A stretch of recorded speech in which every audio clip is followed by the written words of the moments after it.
Hey, Rebecca. They'll never, this is my new Thanks Miss t-shirt, by the way. They'll never find us. What does that mean? I have no idea, but it's my son's t-shirt and I've always admired it, so he bought me one. Oh, I'd like to call the meeting to order. I believe Sarah is going to join us in a moment and we have a quorum, so this is a good thing. And this is going to be a very, very quick meeting for a couple of reasons.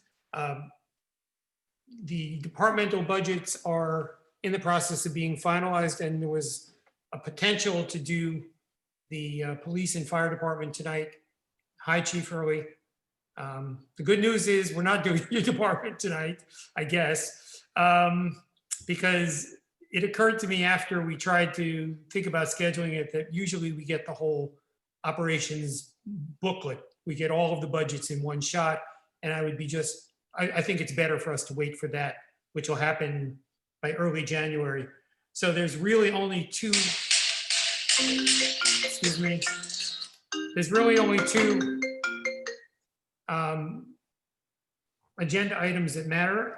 One is scheduling our meeting dates for January, February, and March for the departmental reviews and so on the assumption that we're going to have a town meeting in April, I'm guessing.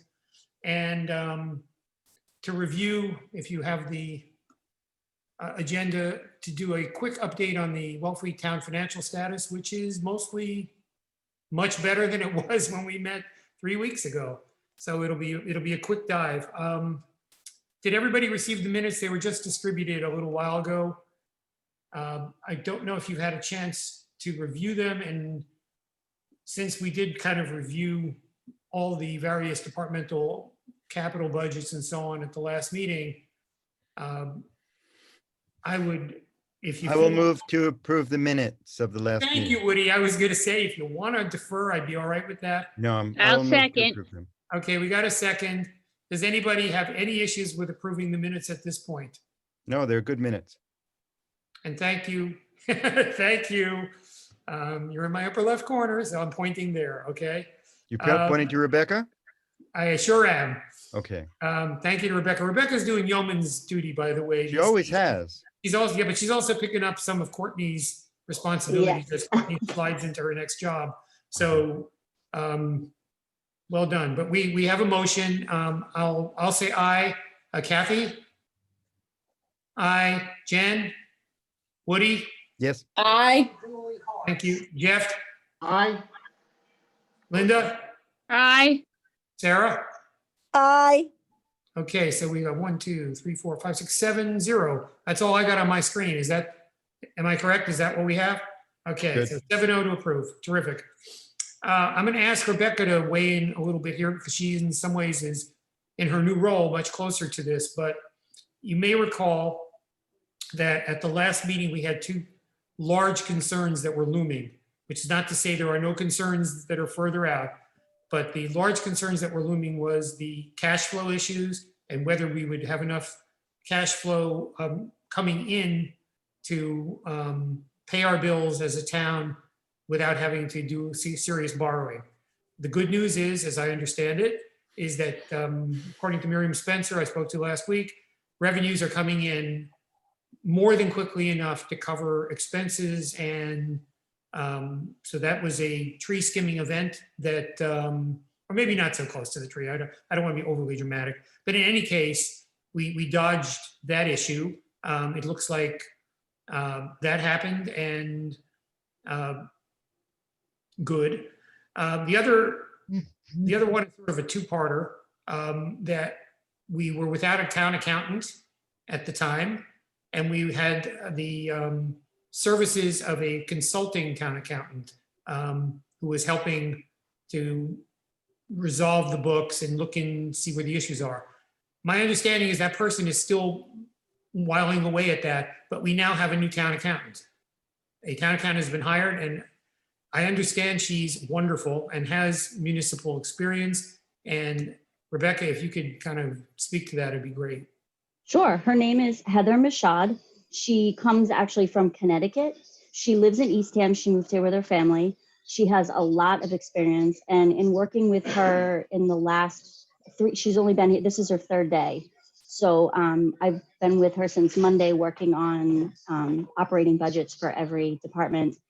With Maria, she's really smart. She knows what she's doing. She knows how to put line items in the right way. She's doing really well. So, and yeah, the cash flow problem is, as of right now, not a problem anymore. Lisa Sube is still trying to figure out certain cash flow issues but she's reconciling the books more so than she is working on the budgets now. She's still back in 2019. So there were just some issues with certain budgets that were put and shouldn't have been put, but she's reconciling them slowly. So, but Heather she's on her game and she's working really hard right now. So, and she knows her stuff, which is awesome. Rebekah, do you have any knowledge of how they're coordinating, Lisa and Heather and Maria, of course, how they're doing the transitional business into not only bringing Heather up to speed, but also I know that Maria and Heather had a meeting this afternoon, and they kind of went over what Heather needs from Maria and from departments all in and of itself. Miriam had taken on a lot and really has worked her butt off to try and figure all this out. So Heather's kind of trying to take some of that load off of Miriam, and they're working, Lisa and Heather are kind of working side by side, but not so much so because Lisa's still trying to fix the books for 2019 and 2020, where Heather's trying to get the end of 2020 and FY21 and FY22 kind of all up to speed so that there are no more issues in the coming future. So they're kind of on their own two separate projects. Do you know if Lisa is communicating to Heather what she's working on? Yes, very much so. Yep. Yep. In terms of no surprises. And Lisa's been really good at communicating with both Maria, myself, and Heather and Miriam, actually, just what she needs and the paperwork she needs and the spreadsheet she needs. And so far, we've been able to provide everything that she's looking for. So we'll see how much deeper she needs to go. Does anybody have any questions about this? Well, is there going to be a problem having lost Mike and Courtney in those executive positions? I can't do Mike's job. Courtney, I'm working on, but I don't know. Mike was a big surprise. We had no idea that he was going. So, okay. Yeah, I don't know. We're going to make it work, I think. Good luck. I've been heads down with like internal family issues for the last 3 weeks. Which Mike are we talking about? Travato. Mike Travato gave his notice. No kidding. Yeah, he is going to work for a nonprofit organization in Barnstable, and he's really excited about it. So yeah, oh well, yeah, we will miss him. Yeah. So that's no accountant. Well, a new accountant, and he was the assistant. ATA. Yep. Okay. Well, we'll make it work. We always do. Move on. I'm really excited. I am really excited. I got a letter in my mortgage payment last month that said, we've remitted your taxes. And I ran around and, I don't generally pay attention to that, but I ran around and went, woohoo, Wealthy's got my money. So I was really happy that since our last meeting that, those tax rates were set, the bills went out and everybody's remitting them quickly. That's a really good thing. This has been and the taxes are being paid quickly, actually, which is a good thing. This has been a very interesting fall season so far with the COVID vaccines coming out and us getting a new accountant. I mean, just like there's been a whole cascade of pretty good news lately. And that's all I've got on that. If no one has any other questions, the only other seriously outstanding business we have for this meeting is to set our meeting agenda for the upcoming months, January, February, March. Last year we did 3 meetings in January 2 in February and left open a meeting for March that we entitled Warrant Review and Strategic Planning. It was kind of a catch basin for whatever was left over. And as I recall, I think, I'd have to go back and look, but I think we didn't have the school stuff until March anyway. I went into my calendar just a little while ago, and I am open to anybody's opinion about what dates we should meet, but I thought it might make sense to spread it out and have 2 meetings a month, January, February, and March, ahead of town meeting in April. And Inauguration Day is the 20th. That wouldn't be one of the dates that we would normally want to do, but I'm not sure if people want to meet on Inauguration Day or if they want to be glued to their TVs and whatnot. So I kind of left that one open because it's going to So be. I can tell you that I have planning board the 1st and the 3rd Wednesday of every month. That's a tentative schedule, but that's mainly when they meet. I don't know if you want to meet on the other one, like the 13th and the 27th, if that would work for you guys. Ironically, those were the 2 dates that I pegged for January. Perfect. So the 13th and the 27th of January. Then sliding into February, you said the 1st and. So if you did the 10th and the 24th. That works for me. How does everyone else feel about that? Fine with me. Works for me. All right, and then in March, I had the 10th and the 24th. Perfect. Fine. And we should be in good shape to,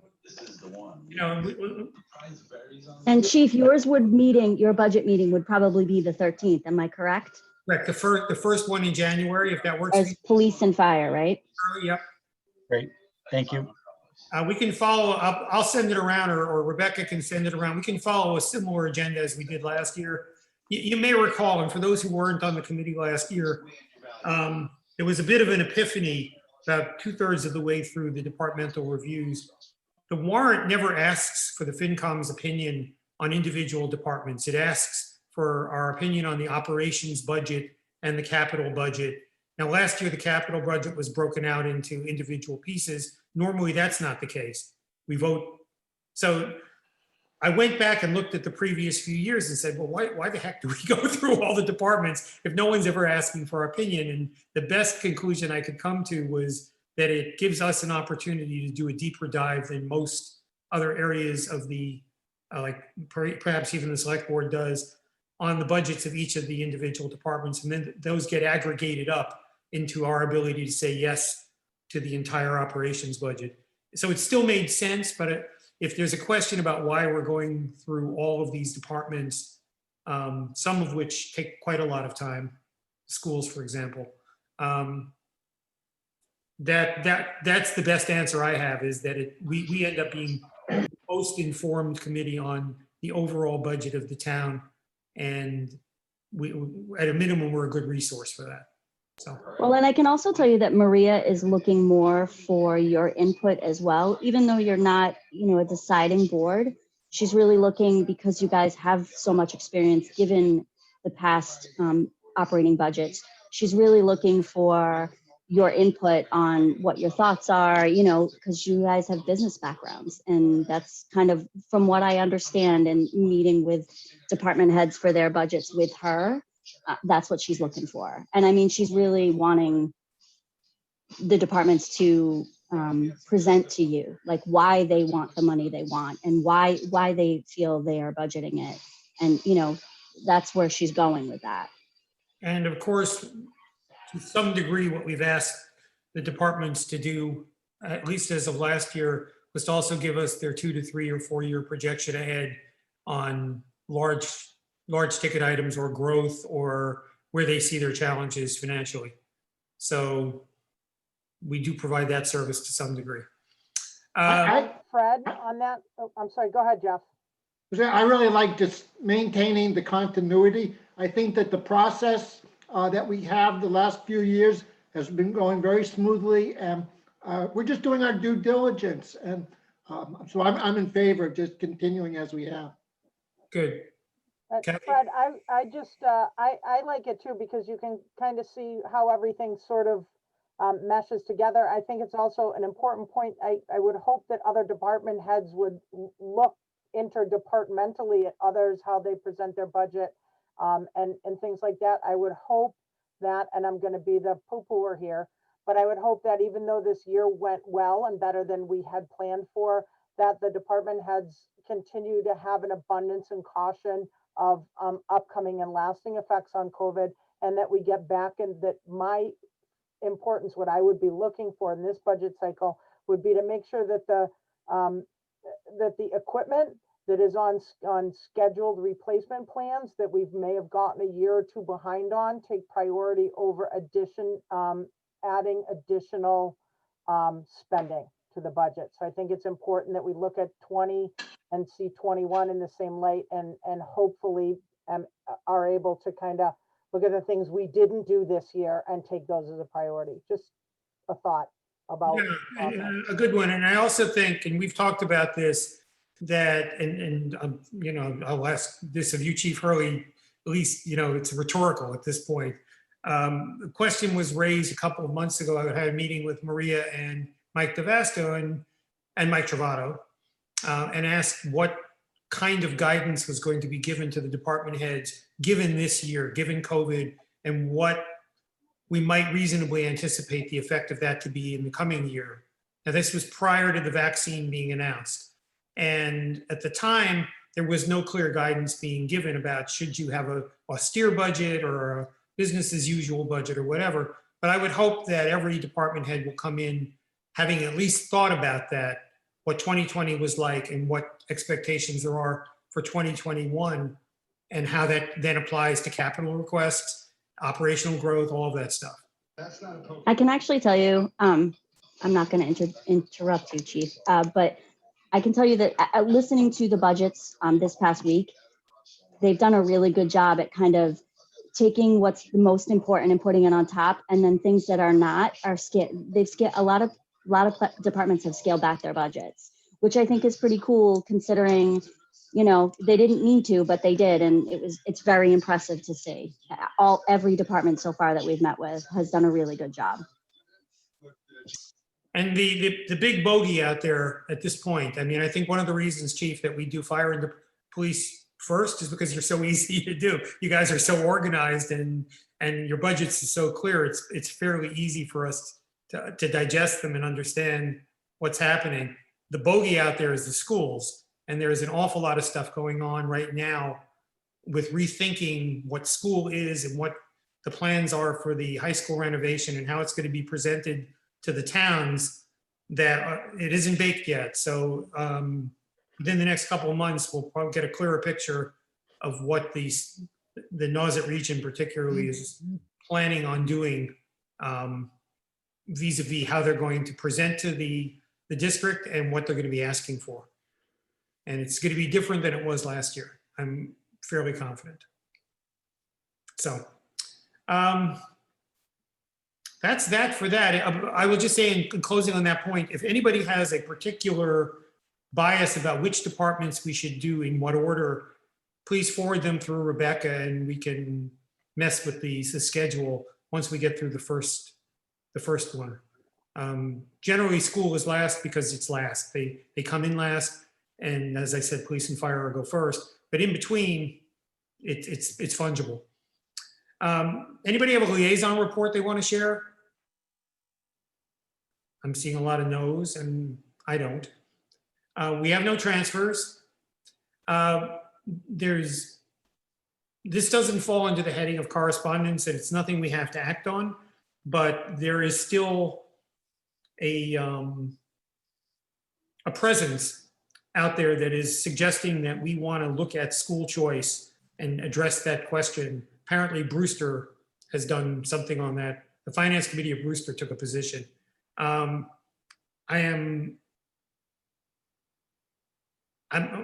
put it this way, I'm still studying the request, so maybe we'll talk about it in the future, but not today. I just want you to know that there's that restiveness out there that some people still think that school choice is an issue that we can address on some level. I don't even know if that's true. Anybody have any new business? I have none. And with that, I don't know if this Move to adjourn. Record time, thank you. We'll move to adjourn. We got a second. All those in favor? Aye.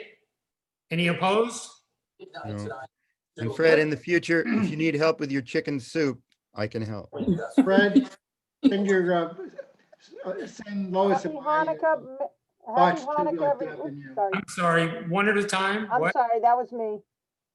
I'm just sending my thoughts, Lois and me, to you and Deb, that's all, with, Thank you. Yeah, we knew this was coming. We just didn't, and if anybody who's ever been through this, timing is, you don't know what the timing is good. Sometimes things go faster than you think. But thank you all, and good night. Merry Christmas, Night. happy Hanukkah. Merry Christmas, Happy yeah. New Good Year. night. Good night. bye, everyone. Yay!